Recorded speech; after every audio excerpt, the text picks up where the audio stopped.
life the best I can to the one that knows my way. I'll be fighting off the dark side to fill this space inside my grave. The writing's on the wall, what you gonna do?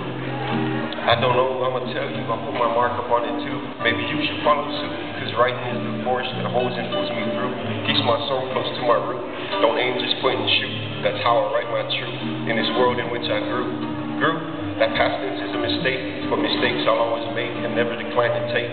Because mistakes are what reminds me that this life I live is true.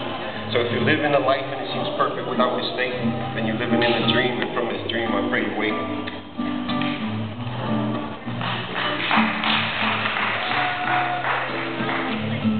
I think I got a couple more I want to read, but like I said, this is just all rough stuff, straight off the head.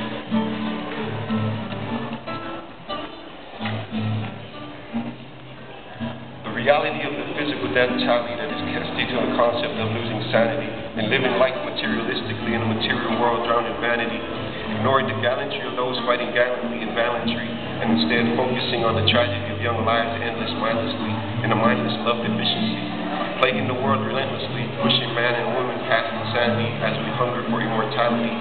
So my hypotheses would be observantly, the root of all evil is our own inhumanity.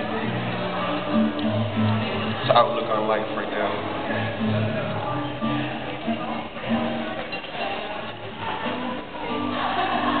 And one more. I'm gonna take one more out there.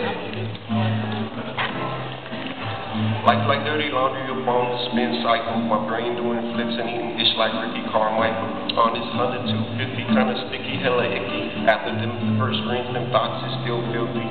So we do it again. Wash, rinse, spin, got to do it again. Till it's ready to dry, let it hang in the wind. Hard to keep the mind clean in this world we living in. And so my wardrobe grows. I smoke a little wood so my whole world slows. Picking out new clothes. The rest is put together till the laundry room I go.